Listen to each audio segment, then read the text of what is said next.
Okay, I've been on your podcast. You've been talking about AI stuff, and I've been kind of like, yeah, it's interesting, but also I'm not using it that much. Yeah. I think since O3 came out, it's completely changed my entire perception of what AI can do for my company, for my clients' companies, and I'm actually kind of getting a bit worried, but it's also really cool, but also overwhelming. I don't know where to start. Instead of hiring your first employee, you should probably just hire ChatGPT Pro. The mistake that a lot of people make is they pay 5, 10, 15K a month for their first employee when they should just be paying $200 a month for ChatGPT Pro. It is crazy. I mean, again, I said 8 weeks ago or something, I didn't really think that was true. And now a lot of things have changed my mind. One of the main things is just using the tools in my business and seeing great example is we spent $35,000 to get a white paper created 3 years ago. It took them 3 months. We basically recreated that study just by doing deep research in O3 in probably 10 minutes last week. And it was better. That sounds impossible. That sounds like science fiction. But if you know how to set up the machine, if you know how to set up the factory, then all you have to do is open the door at 9 a.m. and keep the lights on. And that's why I think this is such a great time to be business building. But I'm still wondering from your perspective, what separates person A, who's going to have the first one-person billion-dollar business, and person B, who isn't, when both of them have the same tools? What is separating these people? The Startup Ideas Podcast. Sipping time, baby. J Ice Cream, JC, Jonathan Courtney, the man who needs no introduction. You gave me 4 introductions there. What do you want to talk about today? I want to talk about this thing. So we're here in San Francisco.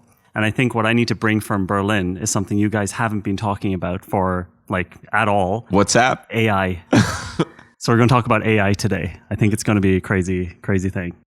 Okay, let's. Yeah. And by the end of the episode, what will people get if they stick around? Honestly, for me, the last 6 to 8 weeks. Okay, I've been on your podcast. You've been talking about AI stuff, and I've been kind of yeah, it's interesting, but also I'm not using it that much. Yeah. I think since O3 came out, it's completely changed my entire perception of what AI can do for my company, for my clients' companies. And I'm actually kind of getting a bit worried for the first time.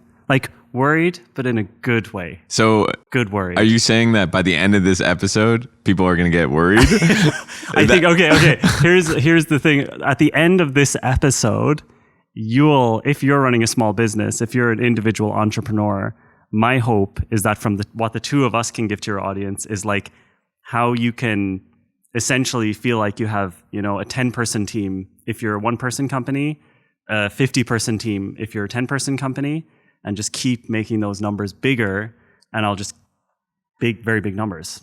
So a lot of productivity hacks. How to be big even if you're small. How to be big even if you're small. Yeah, you know a lot about that, don't you? My girlfriend's in the back of this shoot here, and she's already trying to say, yeah. Yeah. Why don't you also, I'm going to be using this a lot. Guys, if you're watching this podcast here on YouTube, you do not realize how warm it is right now. It's sweaty. It's very sweaty. I don't know, but I mean, if it was so warm, why am I not sweating? Why are you not sweating? I don't get it. You just started sweating when you started talking about small versus big. That's true. All right, let's get into it. So AI stuff. But can I read a tweet for you? Let me give you a tweet here.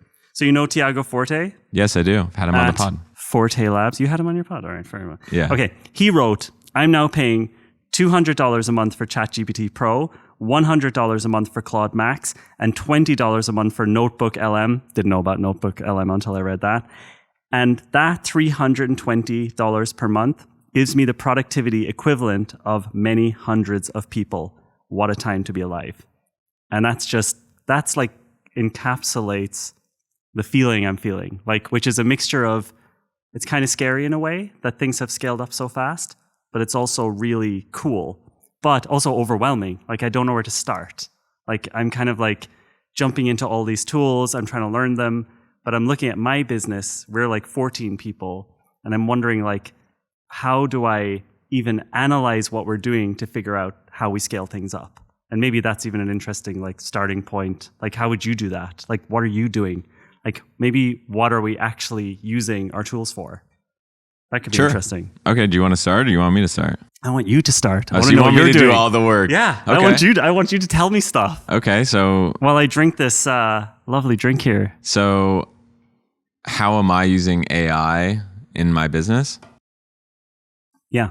And like, what are the effects of it? Like, first of all, actually, do you have that same feeling that now the tools are at the point where, you know, I don't know how many people are working with you, but it feels like, I think a lot of the narrative was everyone's freaking out about being fired. Everyone's talking about like downsizing.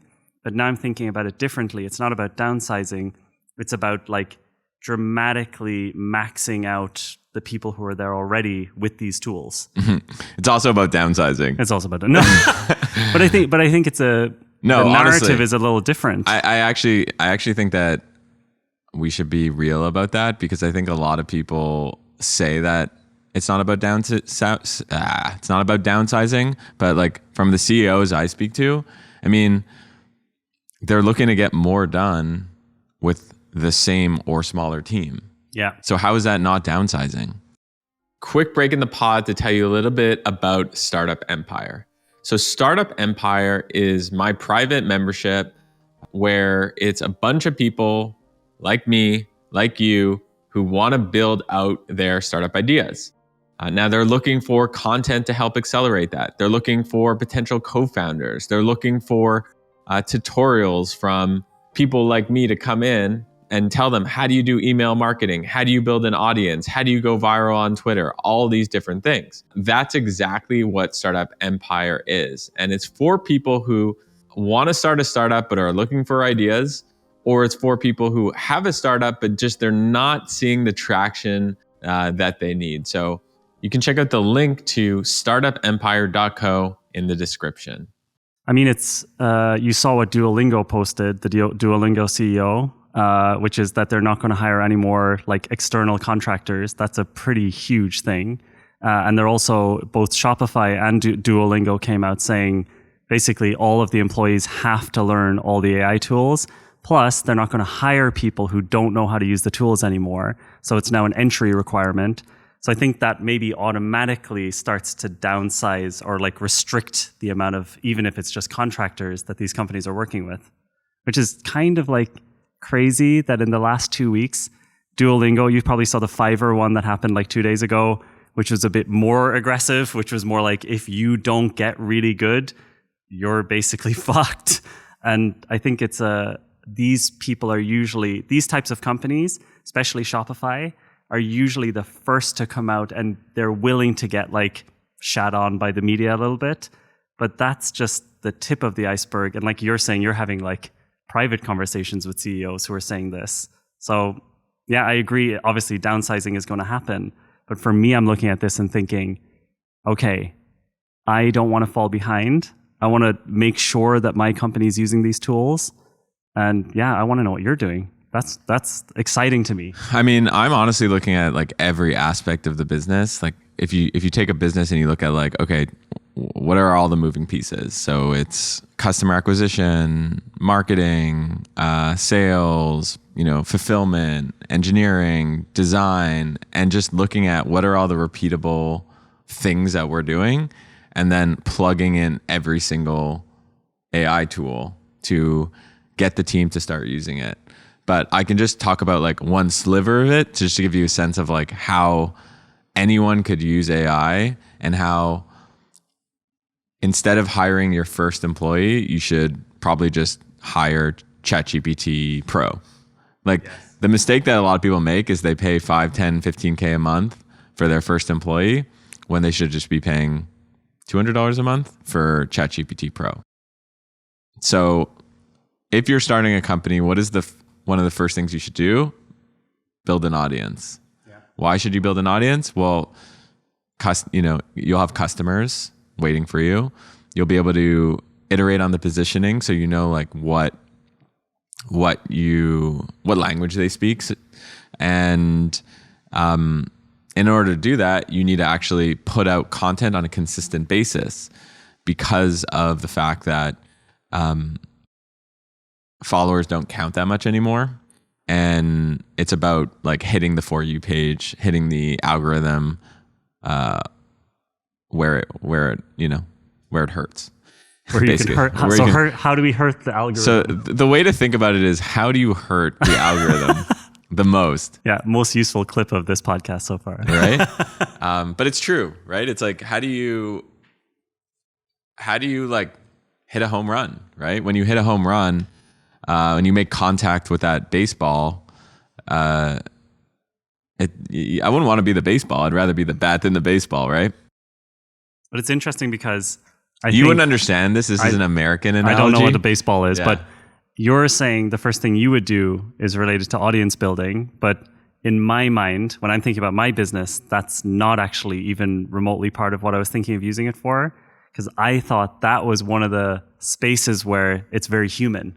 So actually, like, what are you using it for? Like, is it to develop ideas and then like create loads of clips, or like, are you still the person? Are you still going to be the face of it? Is the founder still the face? Like, how is this happening? So if you're going to build an audience, the first thing you need is content ideas. Yeah. So obviously human beings could come up with content ideas, but it's hard to come up with banging content ideas every single day. So you can use, how would I use ChatGPT Pro, for example? Like exactly how you'd use it. So I would say I would prompt ChatGPT Pro and be like, we can talk about your business. Which model would you use for the like initial prompt, like 03 or 4.5? You'd use 4.5 for the initial prompt. Okay. Yeah. And let's just talk about facilitator.com, your thing. So, which is a training program. Facilitators. Training consultants on how to add the skill of facilitation to what they're already doing. Okay. So what would be helpful if you were, obviously you have an epic domain. So you probably wouldn't start with facilitator.com. But no, we had like ajnsmart.com/facilitation for a while. So like first step is you'd register your bad domain and you'd get a handle, and then you would prompt Pro to basically be like, I'm building this new company. This is my dream. Here's my goal. I want to make $1 million every year. And I want you to scour Reddit and tell me what are the most interesting stories from the facilitation world so that I can create content around it. So it's going to like basically tell you interesting, validated stuff, because I would actually include in the prompt, only give me results that, maybe it's 100 upvotes or more, or 40 comments. Basically what you're trying to do is create a database of interesting content from that niche, and then you can add your spin to it. So I think that's the mistake a lot of people, actually what you talked about is kind of the mistake a lot of people make, is say like, I'm not going to use ChatGPT Pro to come up with content because it's going to come up with bad content. Yeah. Or generic content that anyone else could just read. Yeah. But like, that would be my worry. ChatGPT Pro is basically just like a junior researcher. It is. It's ridiculously good. Yeah. So you just say like, hey, go search some stuff, bring it back to me, and then I would add it to this database, and then I would basically, I would either write stories myself, film stories myself. Like maybe I say, create a script that's 30 seconds that is in the style of Mr. Beast. And then you start recording, right? So, but the first step is look on social, see what's worked already, and then add your spin on it. Mm-hmm. So you're basically saying, okay, ChatGPT, find me angles, find me ideas, like go out and do the research. And then you as a human are kind of using, your intuition, looking at other stuff to get like the angle for it and the feel for it. And the thing that also makes it, not, I guess ownable and special is the way you deliver it, because you're human and you're going to deliver that different to other people. 100%. It's interesting you said like ChatGPT is basically like a junior researcher, because my worry is like, oh yeah, but if everyone has access to this, then it's all going to be just generic vanilla content. But everyone does already have access to that. It's just slower. When you ask a junior researcher at AJ and Smart, when we're researching content ideas, I guess it's the same thing. It just takes way longer, which is like that. You tweeted today that, YC are looking for companies that can turn a 40-hour work week or a 40-hour task into a 40-minute task. And I think that's the thing, right? It's not about everyone's getting the same data. It's all going to be vanilla. It's just everyone's going to get their stuff done much quicker now. And you get to the point as the founder or as you, the content creator, where you're just doing the thing you're good at, which is then presenting it and selling or talking, instead of having to do all the research or wait for the research. Well, the other way to think about it is like, you're now the editor. You're not, you know what I mean? So an editor of a newspaper doesn't write a lot of the actual articles. Yeah. Like basically you have a bunch of journalists that are giving you all these articles. And as the editor, you're like, this is good. This is bad. Double down on this. You know what? Go research this piece. That's exactly the role of like the $1 billion solo founder, like this dream that we all have around like, how can I create a 1-person company that makes $1 billion with the help of AI? So what makes the founder in this case special? Like, do you think that there's going to be a situation where it's so democratized and like, the AI becomes so good, we get to AGI, that every random person is now just going to be able to generate ridiculous amounts of money? Or do you think there's something inherently special you have to learn to be good at being able to control these tools? Do you know what I mean? Have you ever read Rick Rubin's book, The Creative bits, App? One of these books that's laying on my desk, and I've like looked at little bits and pieces of it. Have you ever seen a video or a photo of what Rick Rubin looks like? Yeah, he's like sitting there, it's just intuition. It's all about intuition with this guy. Yeah, and he looks like Santa Claus a little bit. That's how everyone needs to be in front of their AI tools. Is no matter what niche you are, you have to be like, okay, I'm going to use these tools, and I'm just going to be getting a bunch of really interesting ideas from it. Yeah. And then I'm going to say, that's a bad idea. That's a good idea. Double down on this. And just Rick Rubin. Which is the taste thing, that's right? That's the taste thing. And, even, this might be controversial, but even asking ChatGPT, like, what does taste look like in the facilitation world look like? Like, what do these people actually want? What actually drives them?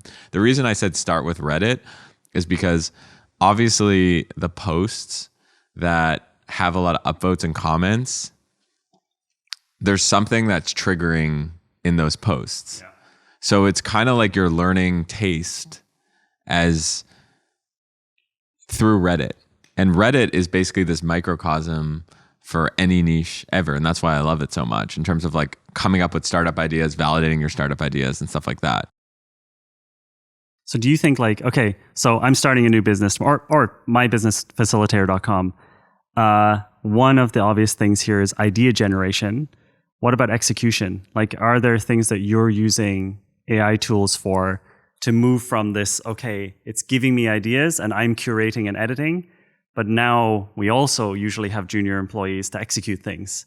And that also seems to be something that a lot of these companies are saying, okay, if you don't level up, you're going to be taken over by the AI tools.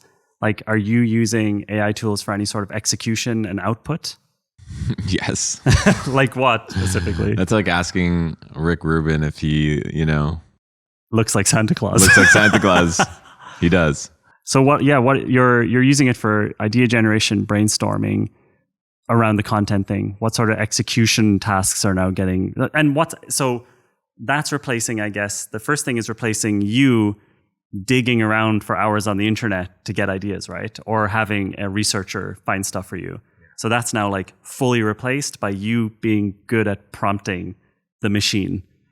And So then what sort of like practical execution tasks has it taken over for you? Well, then, there's a great tutorial we did on how I write with AI with Nicholas Cole, which is basically like, okay,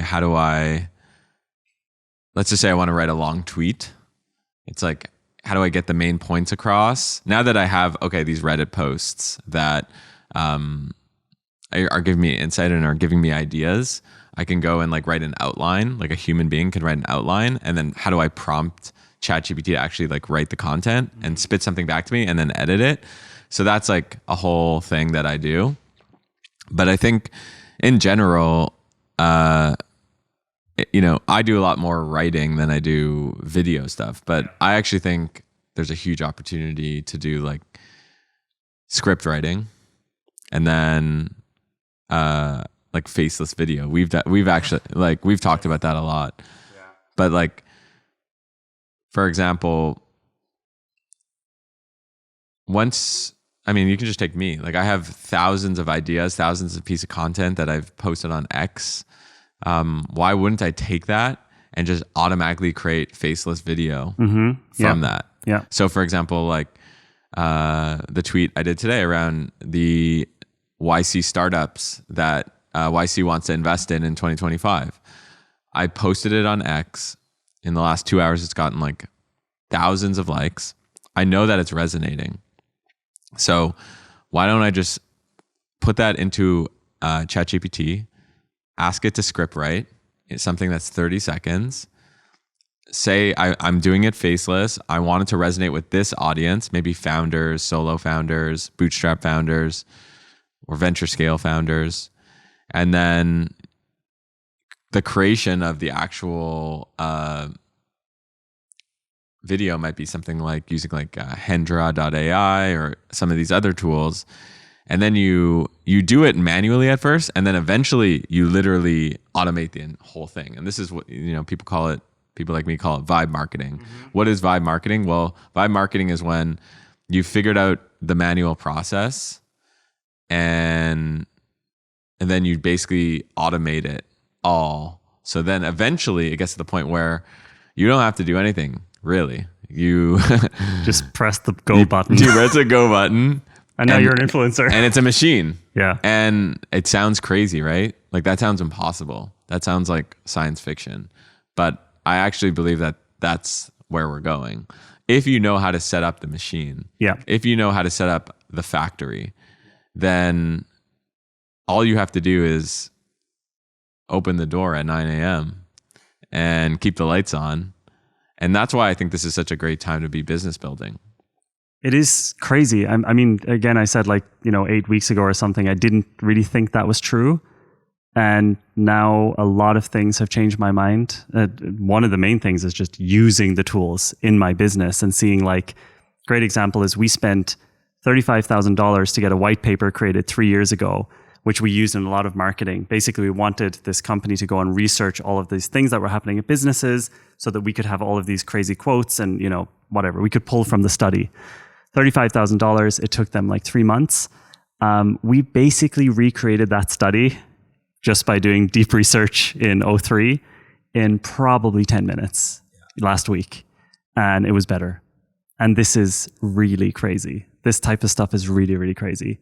And even things like creating Facebook ads. We love Facebook ads, but they are, they take a long time to create. You need designer, videographer, you need the person to put the ads on Facebook.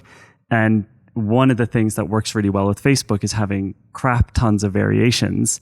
And now with ChatGPT and just also the new imaging tools that came out, I can just prototype, hundreds of Facebook ads before we have to go and maybe shoot them or put me in them and just figure out what's working. And even figuring out recently what color one of our products should be by messing around with having ChatGPT generate ad images and looking at which ones were actually standing out the most. It's just things like this were very manual before. It would take us weeks, months even. And now it's the creativity is in the creation of the products themselves, just to make the product special and human, but also in just coming up with the prompts. Like that's the thing I've realized is a bad prompt gets me really crappy results. And I think that's what kept turning me off using these tools. And I also think that's what, I'm sure there's a lot of people listening to this podcast who've repeatedly tried using these tools and they're like, that doesn't work for my business. But it's probably because they didn't really learn how to use the tools like I didn't. And now I feel I can get the 10 times better results just because I understand how the machine is working and like understanding how to like teach it things and add stuff to memory. And it's just really crazy. Yeah. I also think that there's a lot of people who play with these tools and get like, for example, they use ChatGPT image gen and they ask it to create a Facebook ad and the words are wrong. Like it said spell face and it spelled face FCE. Yes. So they look at it and they're just, this is dumb. Yeah, this sucks. This doesn't sucks. Work. Doesn't work. So dumb. There's all these people like us hyping up AI. Yes. And then they make fun of us. That's what I thought. Yeah. Even you were making fun of me. I was watching your podcast. I was crying myself to sleep. I was watching some of your podcast episodes and I was like, I don't know, like if Greg is actually like what, like the people you have on talking about the AI stuff, I'm like, I'm not getting any results like this. Like the stuff that I'm getting looks crap. And like the text that I'm getting out seems really, ChatGPT-y. And then I just dug a little further and started to realize I'm just doing it wrong. Like even the image generation thing, like I only learned last week, like a great hack for Facebook ads. Just this is a complete game changer for me, which I'm sure I could have learned if I just Googled it or ChatGPT'd it, that if I find an ad I like the look of or an image I like the look of, and I'm just like screenshotting it and asking ChatGPT to recreate it, and it's not working. And if I just ask ChatGPT to reverse engineer the image and tell me exactly the prompt it would take to get that exact look and feel, and then use that when I'm making Facebook ads, it's a completely different thing.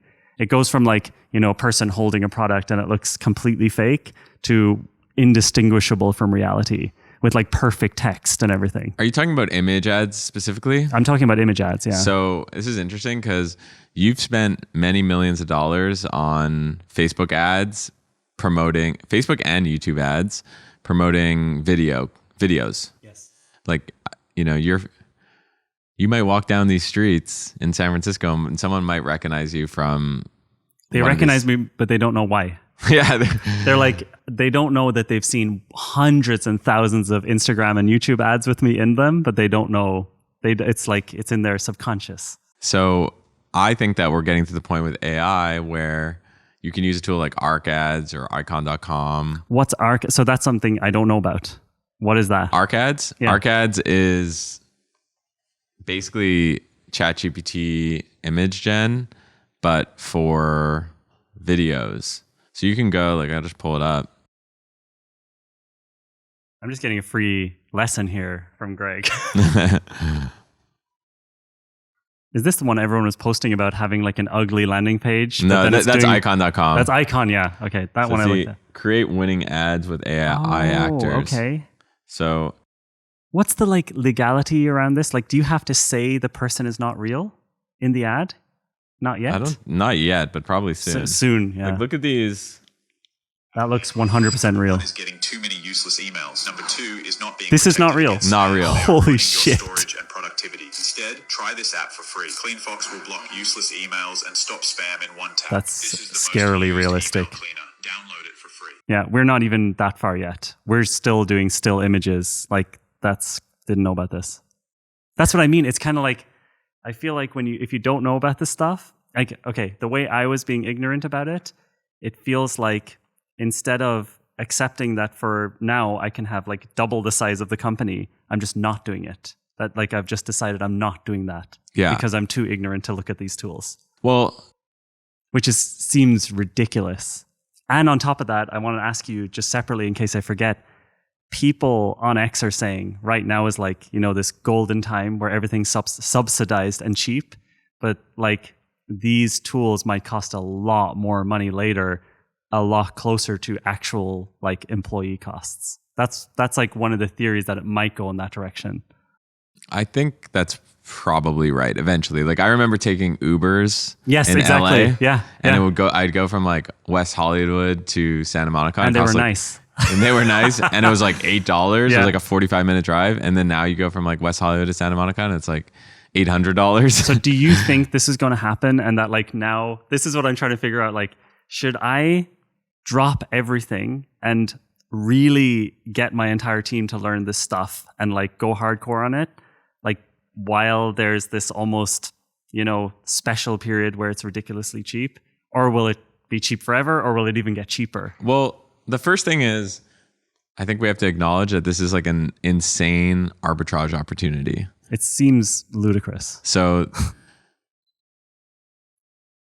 things like ArcAds and Icon, you've never even heard of, and you spent millions of dollars on Facebook ads. Yeah, I never heard. I heard of Icon. I didn't even try it. I just saw like people talking about it, and I was like, oh, that's interesting, but I'll check it later, and never checked it. And you know how important having a winning ad is to creating a business, right? It's literally our entire business. And a lot of people's business, right? Like if you have the right ad, then that could be the difference for, it could generate millions of dollars a year, right? Yes. So, of course, using these tools makes a lot of sense to do it now. So I think the mistake a lot of people make is there's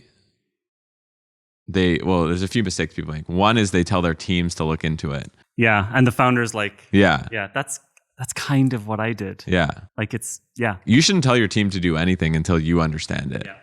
So the thing that you should do is map out all the boring, repetitive tasks that people do in your business by each function, and then try to do those tasks yourself. But use ChatGPT to start. And then if ChatGPT isn't giving you the result, ask ChatGPT, hey, I'm not getting great image ads out of ChatGPT Image Gen. Can you recommend 5 AI ad image gen tools that are highly rated? 1, 2, 3, 4. Oh, I never heard of Arc ads. Oh, I never heard of this. Right? So the way to think about it is ChatGPT is like the top of the triangle. Mm-hmm.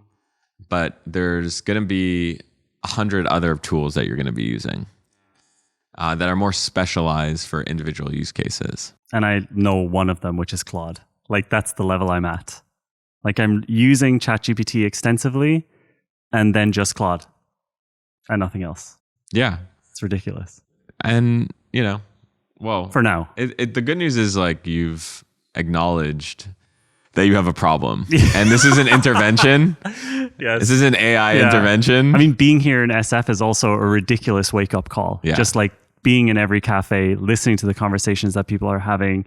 Last night, just all the different conversations that came up. I'm like, okay, it's happening now. This isn't like, I don't know, maybe I got a bit burned from the crypto wave, and I was thinking maybe this AI thing is also a bit of a hype trend, and maybe that's also a good way to just not have to think about new things. But yeah, now I think I've 100% realized that it's not. Well, I'm not saying AI is perfect by any stretch. No, that's what you did say, actually. Yeah, AI is perfect. Yeah, that's what's great.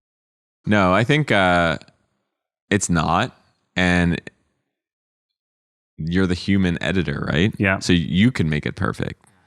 Eventually, we're going to get to a stage where I believe it is going to be perfect in some cases. Yeah. But we're probably like 95% now, 92%. So it's like pretty close. You're getting really, really good stuff now. And you're right. The prices of these things are going to go up. They're going to go up just because VCs subsidize the cost of a lot of these products. Also, people are going to see that you'll have some of these products. You're literally sweating. That's how excited you are. I should have worn way less.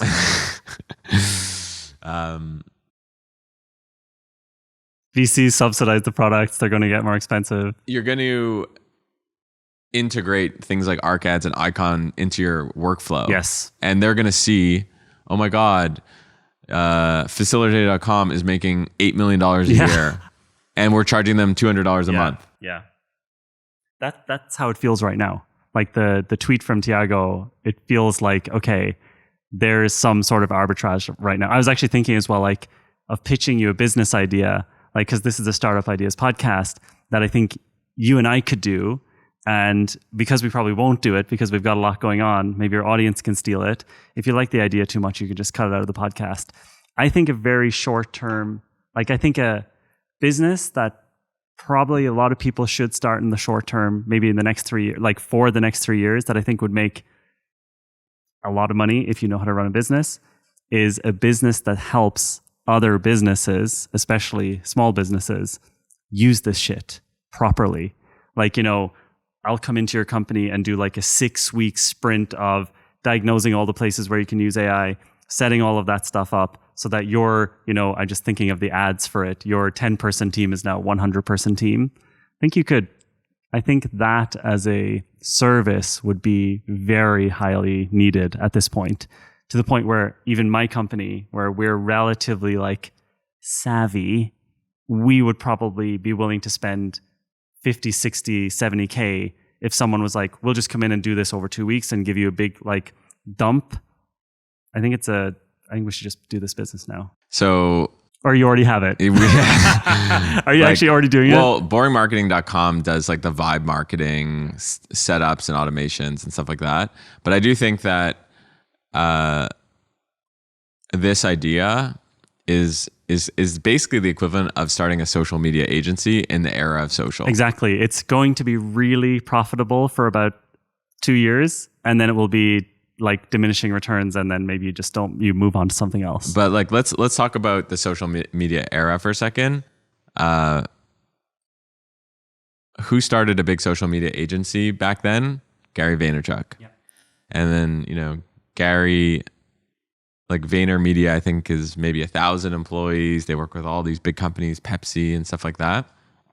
Well, one of the things I think that Gary learned running a social media agency was, well, actually, how do I grow on social myself? Mm-hmm. He created a personal brand, YouTube channel. Now he's like a celebrity, basically. Yeah. And the number one reason it's interesting for people to start AI workflow agencies and AI agencies and service-based businesses that help implement this stuff is actually not because you can make millions of dollars a year from that, but it's to learn the workflows and learn the tools so that you can implement it on your own software product or your own product. So doing it for other people, seeing all the different cases that it can be used, essentially having the pressure because you're getting paid to learn it and being paid to get very good at it, and then use that power for yourself. Exactly. And I will say that you need a niche. You can't be AI for everyone, agency. Yeah. So it's like for finance, for like lawyers, law firms. Yeah. And if you need ideas for that, like go to ChatGPT and be like, hey, I want to target a niche. I want to build a product. I want it to be high value. Give me 10 ideas around niches I should go after that are high value, that have boring tasks, that are repetitive, that would be open to someone with not a lot of experience, starting. Because, if you're a kid out of college and you're 21 years old or something like that, a law firm might not be the right niche for you. But small businesses might. I think you could make a lot of money just with small businesses. Yeah. Just because they probably, especially small businesses where the owners are like, older than 50 or something, where they maybe haven't looked into how this stuff has been developing. And it can be pretty overwhelming looking at this stuff for the first time and being like, what the hell is AI? Like it's moved so quickly. I think there's a huge, massive, I don't really want to do it, but someone should do it. Like your audience should be doing this. I think it's a really good business to learn, do it for 12 months. Yeah. You're getting paid to learn. Yeah. It's a good like $10,000 a month business. Absolutely. Yeah. I mean, at a minimum, if you already have like an agency and you know how to get clients, if you know those types of flows, if you're a consultant who helps companies do anything related to efficiency already, it's a no-brainer. Yeah. I think that's the episode. So how to be more productive with AI, how to build a one-person business, a startup idea. And there's going to be one thing just to end this on. There's going to be people in the comments, just because I know what the comments are like. And I know this general topic of AI where people are going to be like, okay, we're saying this on this podcast. Everyone can listen to this. So why doesn't everyone just do it? And, then basically there's no advantage. There's no arbitrage. I'll just say my part. First of all, not everybody watches. If you look at the numbers, it's not like 8 billion people or whatever. It's a very small sliver of society is watching this. The second thing is most people don't do any of the things. Like people watch things, they will hear us saying, do this will make money, but it will be a small percentage of people who actually really dig into it and really nerd out about it. But I'm still wondering from your perspective, like what separates person A, who's going to have the first $1 billion business, and person B, who isn't, when both of them have the same tools? Like, what is separating these people? Is it an inherent thing? Like, is it something about they were born with more intuition or creativity? Or do you think it is actually learnable? I think it's 100% learnable. I think that the difference between person one and person two, person A and person B, is that the first one, the person that ends up building the $1 billion one-person startup,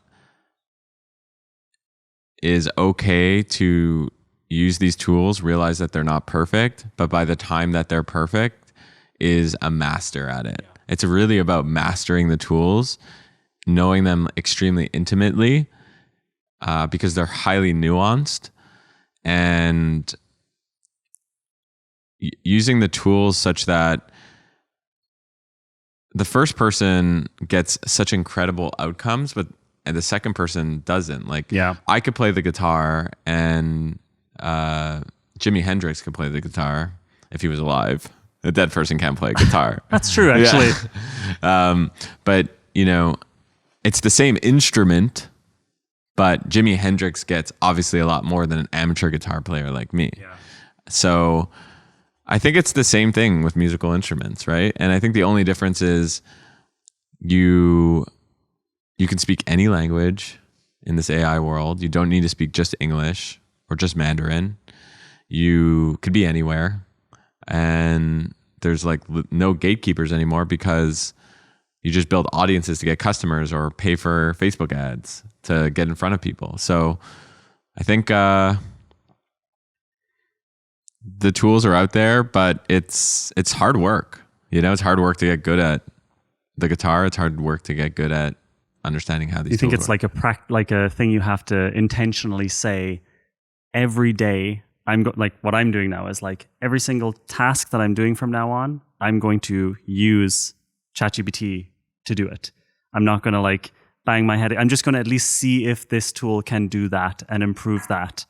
And that's like building it into it's just becoming a habit now that I just that I have this tool open next to what I'm doing all the time. Yeah. It's kind of like if you're working at your desk and you always have water in front of it, you'll probably drink more water. But if you don't have water and and maybe, you don't even have water in your house, or the water is downstairs, like you're just going to drink less water. So just making it a part of your workflow, seeing it, having a tab open always. Just having it open. Yeah. Yeah. Yeah. That's what I've been doing. That's my practice now. Cool. Maybe you'll come back on again and share your screen. My one person, $1 billion business. And be a billionaire. Maybe you'll come back again and be a billionaire. Well, 8 weeks from now, we will launch we will have launched our first funnel, which is every team member at AJ and Smart having the ChatGPT tab, Claude tab, whatever else they're using, open the entire time as like an internal requirement. So I'm curious what's going to happen with that. And it's our first attempt at using these tools completely integrated into building a funnel. So I'm curious. All right. Worst one ever. Makes $1. We'll see. Thanks for coming on, man. Thank you for having me. It's been real. Yeah.